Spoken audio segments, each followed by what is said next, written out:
Bueno, está con nosotros Alejandra Carballo, a la derecha, licenciada en psicopedagogía.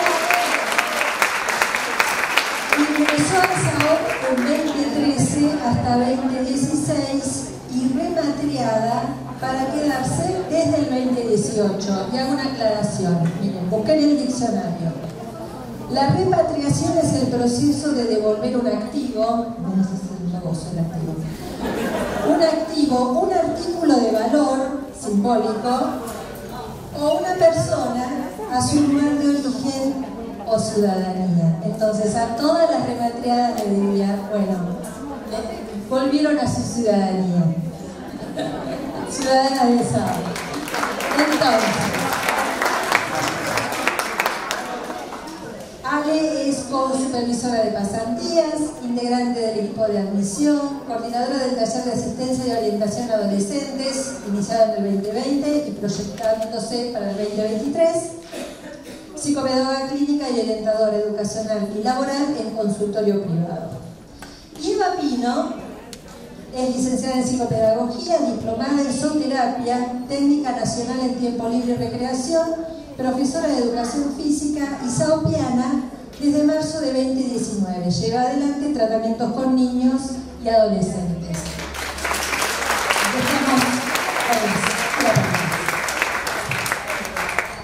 Bueno, buenas tardes, feliz día nuevamente. Estoy muy nerviosa, después se me pasa. Bueno, el caso que voy a presentar es el caso de, pero no coincide con el anterior, coincide solo la letra. Sí coincide que fue la mayor del tiempo de tratamiento en pandemia y con muchas particularidades, como cada caso, pero bueno, se le agregó la pandemia a esto. Ingresa al servicio teniendo 8 años, deriva a la escuela primaria. El motivo de consulta fueron dificultades en los aprendizajes y dificultades en la atención.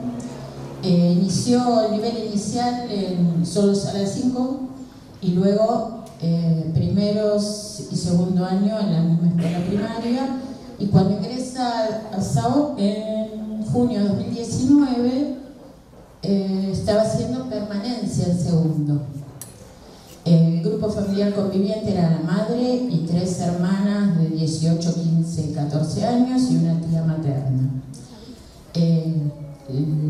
Lo que sucedió, lo que nos enteramos en la entrevista de admisión, es que el papá estaba privado de la libertad desde febrero de ese año y él ingresa en junio, o sea, algo muy reciente.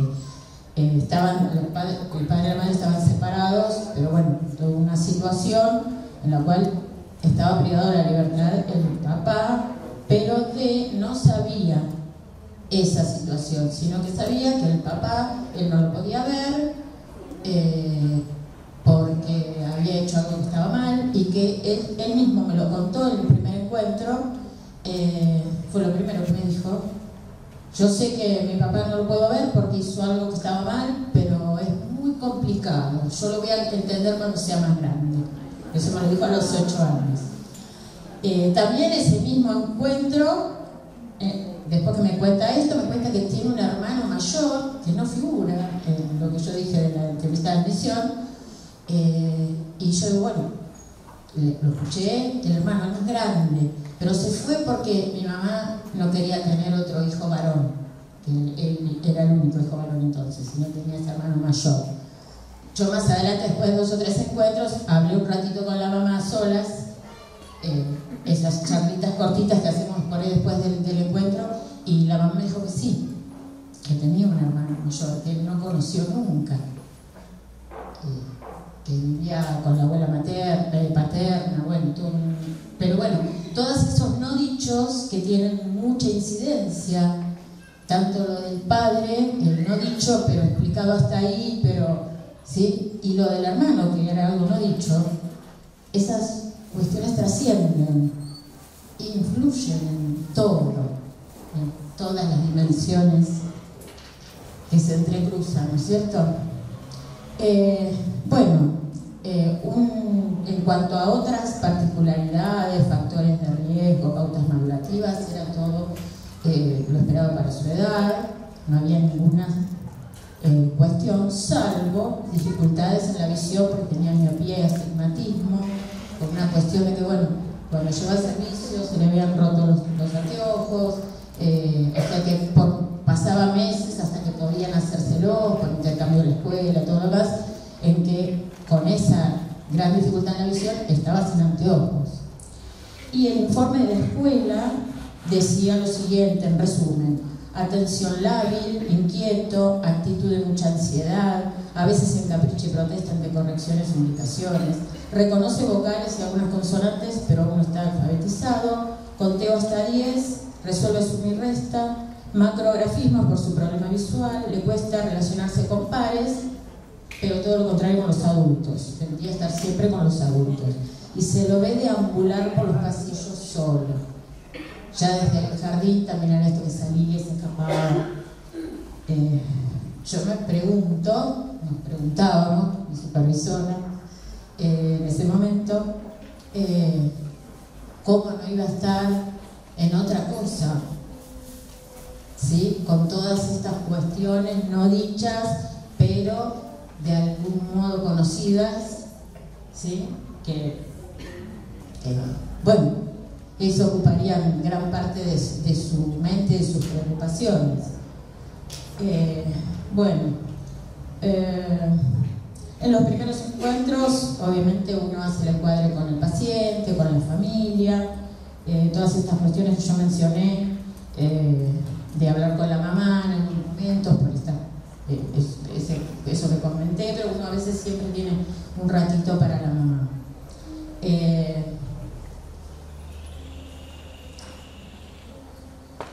Trabajamos siempre teniendo en cuenta las dificultades en la visión, porque cuando se le tomó el WISC, justamente de otras pruebas, pero en general el WISC, también tener en cuenta y observar a ver si la dificultad de visión no le dificulta poder realizar alguna de las pruebas. Tener esos cuidados, inclusive con cualquier otra actividad que uno inicie, porque uno puede armar un rompecabezas y la dificultad puede ser porque la visión no es buena y no porque tiene algún problema diferente, pero bueno, se trabajó habilidades visoespaciales, praxias, conciencia fonológica, memorias, atención, nociones temporales, noción de cantidad, conteo, operaciones, todo en lo posible a través del juego. Dentro de las pruebas estandarizadas se tomó WISC y bueno, uno siempre piensa en lo cualitativo, pero en lo cuantitativo también le dio un valor alto, o sea, no evidenciaba dificultades cognitivas.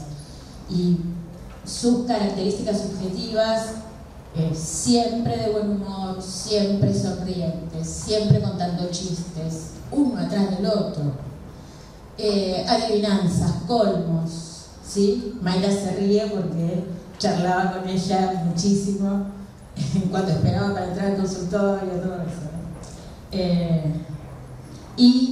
No sé si está mi colega acá o ya se fue, pero en una de las primeras sesiones que la mamá entró a hablar 5 minutos conmigo, él se quería asomar, qué sé yo, entonces le charlaban, qué sé yo, y él le dijo a mi colega: y ella está hablando de algo secreto con mi mamá, pero yo ya sé de qué se trata.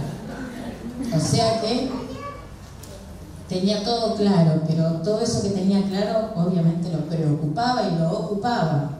Entonces, hay que pensar que en ese momento estaba haciendo permanencia en segundo, y en el transcurso de su primer y segundo año de primaria habrían sucedido todas estas cuestiones de separación, de que el padre se va a la casa y después ya la privación de la libertad.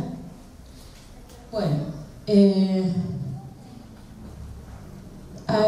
pudimos alcanzar a ver en el 2019 que ya el proceso de alfabetización iba avanzando, así que yo no sé, me olvidé del PowerPoint. Sí, vaga. Bueno, porque no había, no sé si en primeras producciones se veía, por ejemplo, el dibujo de la figura humana que él hizo en el contexto de Minecraft. Entonces tampoco vamos a decir, no sabe dibujar, ¿sí? Porque estaba relatando algo de Minecraft. Y después, lo otro que se ve ahí, que trabajamos con letra grande y todo lo demás, empezó con que a él le gustaba ayudar a la mamá en la cocina, inventamos recetas de cocina, jugábamos con la cocinita, después terminó siendo eso que era un esbozo de menú, y después íbamos a armar el restaurante dentro de todo el proceso que íbamos haciendo, y de paso escribíamos, trabajábamos con eso. Y después vino el 2020 y la pandemia, y seguimos trabajando. Nunca nos preguntamos, bueno, paramos 15 días y después vemos qué hacemos. No, nos comunicamos con la familia, audios, bueno, después videollamadas, todo continuó. Y lo que quiero recalcar, que siempre es importante la supervisión, pero en pandemia la supervisión fue nuestro sostén, todo, ¿sí? Más allá de supervisar los casos, la verdad que creo que a muchas nos sostuvo en otras cuestiones. Estábamos esperando que llegara el día de la supervisión porque sabíamos que ahí teníamos todo eso que nos faltaba por la pandemia. Bueno, hay un punto de inflexión durante la pandemia en el que se me ocurrió, entre todos los juegos, que después ella en su caso creo que va a hacer más detalle, de que el juego de un lado y otro de la pantalla, un dado de allá, el tablero de acá, al revés, dar vuelta a la cámara del celular, dirigir el juego. Yo que me distraigo siempre y me equivoco del color de la ficha, bueno, peor ahí, ¿no? En fin, atención dividida, pero bueno, más allá de eso, un día se me ocurre decir, bueno, inventemos una historia. Y la fui armando yo en la pantalla, con la cámara del teléfono a dar vuelta. Él escribió la historia de Noah, que era su perrito, y bueno, armamos eso primero. Entonces, bueno, vamos a poner, lo fuimos armando, él me relataba, yo lo escribía en letra bien grande para que lo viera, porque con la pantalla eso también se complicaba. Y bueno, hablamos de que, y bueno, le ponemos tu nombre porque vos sos el autor. Y lo podríamos compartir con los chicos, los otros chicos de Saop. Y sí, y bueno, entonces él ahí se sintió autor de lo que hoy hablábamos, en alguna de las mesas se habló, ¿sí? De esto importante de la autoría de pensamiento y de saber que puede. Porque él al principio, que no lo mencioné, las primeras sesiones era, no, este juego es muy complicado, me parece que no me va a salir. Tenía la predisposición, pero si podía cambiábamos de juego, o sea, sugería cambiar de juego. Tenía una gran inseguridad de no poder, hasta que un día, todavía en el 2019, tomamos un juego con letras, y sí, acá dice mesa, y acá dice, sí, palabras con sílabas simples, y de repente me dice, sé leer. Eso fue presencial. Bueno, y volviendo a lo de la historia, a partir de inventar esa historia, de sentirse autor, en todas las sesiones virtuales, tenía que contarme una historia. Entonces yo a veces tenía preparado un juego, alguna actividad, pero no, espera que te cuento. Entonces a veces el juego quedaba para la sesión siguiente, y a veces me contaba sueños, y a veces me contaba otras cosas que yo no sabía si estaban entre el sueño y la realidad. No sé si, Julia, ¿te acordás que estuvieron en una supervisión que estaban cargos y hablamos mucho de eso del sueño y de esas historias que él contaba, y que él iba armando historias. Así que bueno, al final de todo este recorrido, también surgió en la supervisión que el altar iba a ser institucional y terapéutica. Porque en realidad, inclusive la última vez que hablé con la maestra varias veces, pero la maestra estaba muy feliz de los cambios que había visto en él, y la frase de la maestra es otro nene. Yo diría, es el nene de siempre, y ya lo empezó a ver cómo es. Así que bueno, pasó de no sé, ese juego va a ser difícil, a yo puedo ser un escritor. Estar siempre solo acompañada de adultos, a relacionarse muy bien con sus pares, me lo contó la maestra específicamente. No poder contar algo, una historia que escuchó porque eso estaba en los informes iniciales de la escuela, al placer y gusto por contar, inventar historias y escucharlas, porque a veces me dejaba contar una niña. Y bueno, lo de esos drones lo dije, no sé si está lo último, que Lucio está presente, pues son avatares de la clínica Psicopé, y esto sería de lo presencial a lo virtual y de lo no dicho al descubrimiento. Él descubrió que podía ser escritor, la maestra lo descubrió, la familia descubrió que él podía hacer un montón de cosas. Y, antes de mi emoción, voy a terminar con unas frases textuales de mi paciente. No juzgues a un libro por su portada. Si alguien te dice que no puedes lograr tus sueños, no le creas. Nadie te puede juzgar a vos.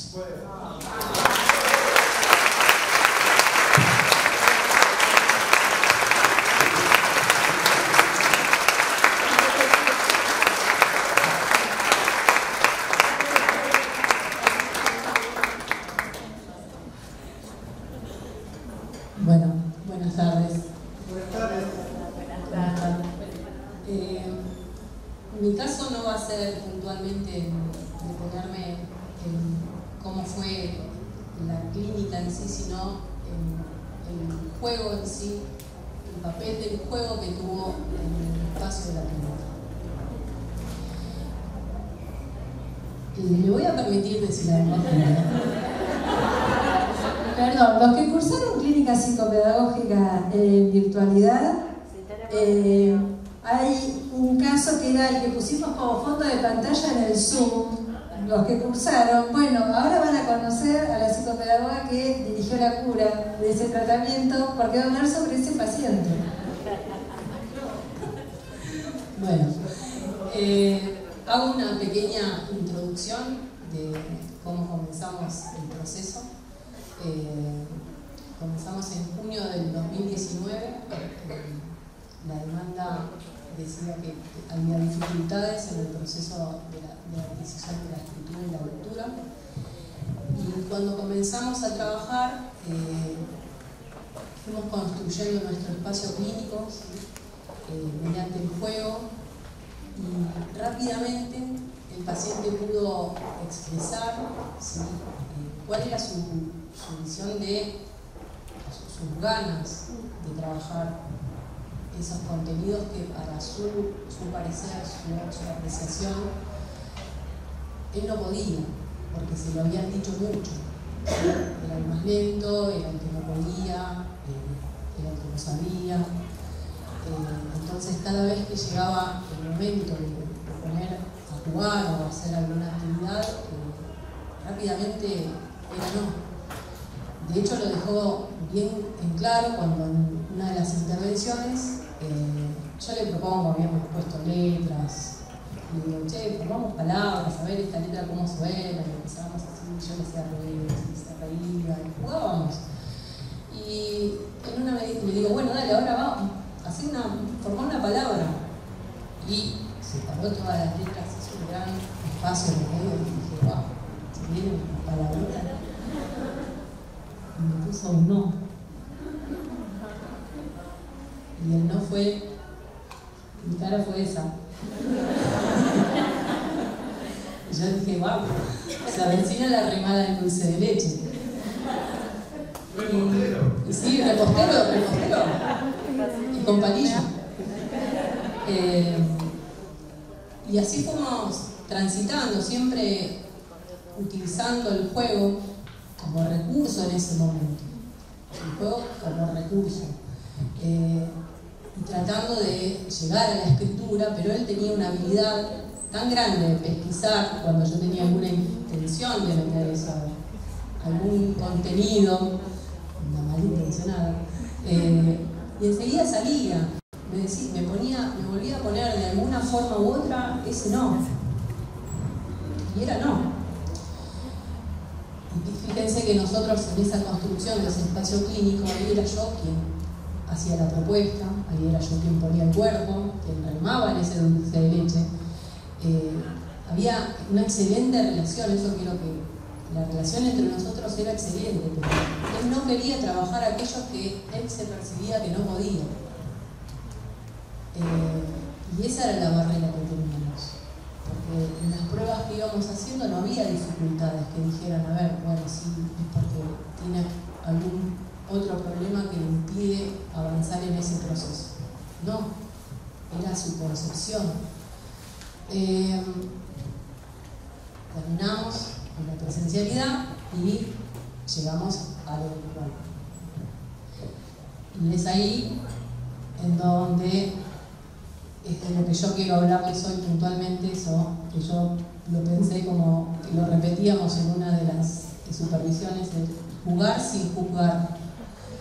En un momento en la presencialidad, yo buscando cuáles eran sus gustos, le pregunté, y él me dijo, a mí me gusta jugar al Free Fire. Y de hecho, yo agarré el celular y dijimos, a ver, lo primero que sentí es que me saltaba sangre así de la pantalla, y dije, no se puede. Todo va a estar bien. Y bueno, adapté el Free a tirarle a una botella, era por puntería. No era lo mismo, pero bueno, en la virtualidad, ese espacio clínico que nosotros hablamos tanto de ese encuadre que nos sostiene a él y a mí y a él, en la virtualidad se desdibujó. Yo no podía llegar a través de la pantalla. Y es ahí donde yo sentía que el pequeño, esta era nuestra forma de comunicarnos. Él tenía esto en la mano y yo no podía llegar del otro lado. Entonces dije, lo voy a escuchar. Digo, ¿cómo llego? Porque lo que hacía él, fíjense, me dejaba primero me dejaba el celular 2 minutos mirando el techo, hasta que de repente aparecía como un perrito y los gritos eran de un pequeño,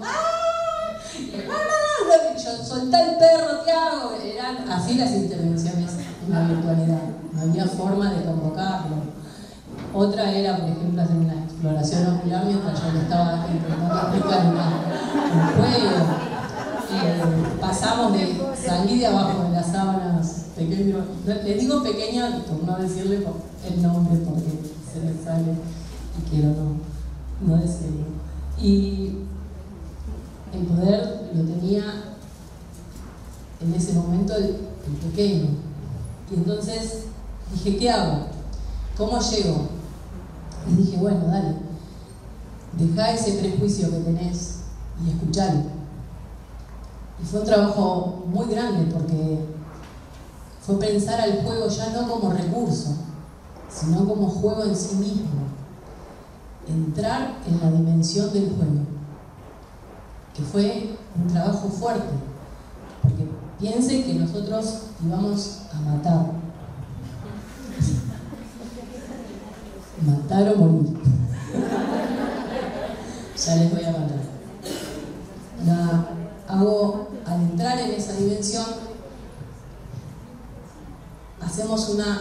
invertimos los roles, porque yo no sabía. Entonces yo empecé a demandar, la demanda fue mía. Él me andamiaba de esa forma, fíjense, me hacía capturas, me hacía otra captura diciendo, ¿ves? Este es el juego, Eva, acá, ¿ves? Después, ¿ves? Me invitás acá, Eva, y jugamos.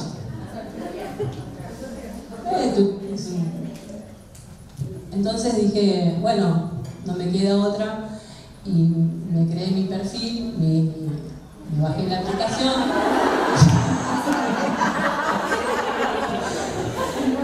Y ahí anduve. Entonces, no, pero Él me seguía, fíjense lo que me posibilita entrar en la dimensión. Yo no sé cómo explicárselos lo que yo vivencié. Yo entré en la dimensión del juego. No estaba haciendo una intervención con el juego. Yo entré desde el juego y me puse a la par. Y me empecé a mostrar, mirá, yo no sé qué hago. Caía, me agarraba en un árbol y me acribillaba de abajo y él se mataba de la risa. Digo, ayudame, digo, pero ¿dónde? A ver. Y bueno, y el otro corría, en el juego el lento corría fuerte, el lento me venía a salvar en un auto, en el juego él empezó a entender que los recursos de explicarme por una pantalla no alcanzaban. Entonces, acuérdense, ese gran no, que era no, se fue transformando al final de los juegos en Eva, ¿cómo se escribe? Bueno, dale, empezamos a ver la P, y empezábamos a generar el espacio de aprendizaje. Pero no lo generé yo, lo generó la dimensión del juego. Y eso es lo fantástico, eso es lo lindo, cuando uno puede comprender al juego en sí mismo, no como herramienta. Y para poder hacer eso, muchas veces el trabajo que tenemos que hacer es esta cuestión de no juzgar el juego. No poner, el juego no es malo, no es bueno, no es sangriento, el juego es juego. Por eso permite crear una fantasía en donde se puede hacer todo, sin ser violento. Porque fíjense, si ustedes me pueden decir, este juego es violento, y yo lo viví como un acto de amor, porque él, para enseñarme, tuvo que vencer ese miedo a hacer algo que no le salía. Y se generó el espacio para que pudiésemos aprender juntos. Entonces, pasamos y ahí estábamos los dos, Lipi, Patas Manos, que era mi personaje. Patas Manos, no sé, una para correr y otra para ayudarme quien pueda. Y ahí, en esta parte es donde, no sé si se lee, ahí dice el equipo que llegue a hacer los 40 asesinatos primero gana. Una divinura.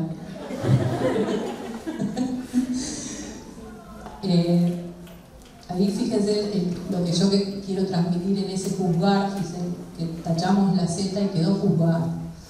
No existió otra cosa que el espacio de juego. Pero el trabajo de entrar en esa dimensión fue muy grande. Y vuelvo a contextualizar. Acuérdense que en la virtualidad nosotros entramos en la vida cotidiana de las familias. Los papás estaban ahí, estaban presentes, escuchaban, nos escuchaban. Y los diálogos que se daban en este juego eran: ¡corre, manca! Ya te mataron, Eva. Pero escúchame, agarrá la MP40, que con esa matás fuerte. Entonces, o decía, Eva, dejá de estar escondida. ¿Podés venir a ayudarme a matar? ¡Dame la granada! ¡Pásame más balas! Y yo lo pude hacer, porque fíjense, haciendo la reflexión, ¿qué estás haciendo, mi Cecilia? ¿Cómo vas a jugar a esto? Pero al entrar en esa dimensión del juego en sí, de un espacio de aprendizaje, el juego es eso, el juego en sí es un espacio de aprendizaje natural. Y eso fue lo que posibilitó el juego, a los dos, a él y a mí, porque yo estaba aprendiendo que para jugar no podemos juzgar, y entender que usar el juego no es un recurso, porque el juego en sí es un espacio de aprendizaje. Yo aprendí eso, y él aprendió a romper esas barreras, ese miedo, a permitirse no saber, porque no le gustaba no saber. Porque él se sentía, obviamente que él sabía que tenía potenciales, pero como le decían tanto que no sabía, en algún momento hasta quizás se lo pudo haber creído. Entonces, fíjense, romper esos prejuicios fue lo que nos permitió llegar a esto. Yo usaba una aplicación para jugar porque era manca de verdad y me banearon la cuenta. Entonces él me dice, bueno, juguemos a esto. Recuerden bien, el niño que al principio me había puesto un no, seleccionó un juego en donde tenés que escribir, en donde el requisito era escribir, para acusar, para defenderse, para salvarse de que lo expulsen de la nave. En uno de los diálogos en las salas, por ejemplo, mírenlo ahí, una flechita más, ahí, Cami, ese es él pidiendo pásenme el blanco, y la otra soy yo, obviamente, diciendo cuidado con el colorado, que es mentiroso, porque yo tenía que advertirle a los demás porque me iba a hacer expulsar. Si uno piensa, con este juego la pasaron mejor, está mucho mejor. Él me apuñaló varias veces en los pasillos. Me llamó una vez, me dijo, Eva, vení que te enseño un truquito. Me hizo expulsar de la nave. No, pero cuando yo veo ese juego y lo veo escribir, me di cuenta de lo valioso que es el espacio del juego. Y les repito, no sé si es lo que vivencié, por eso quisiera transmitirlo. No el juego como recurso, el juego como espacio de aprendizaje. Esas son nuestras prácticas. Después de jugar, escribíamos el blanco, es el impostor. Y esa frase es de Lucio y es la clínica, sobre todo la clínica de los aprendizajes, la que se burla de los encasillamientos. Y yo agradezco haber podido sacarle la Z a juzgar, porque eso nos permitió jugar. Y fue un espacio de aprendizaje mutuo. Y no solamente fue un espacio de aprendizaje, nos divertimos y dejamos de pensar que no podemos o que está mal y simplemente dimos paso a aprender. Y fue lo más lindo que pude haber vivenciado en ese momento virtual.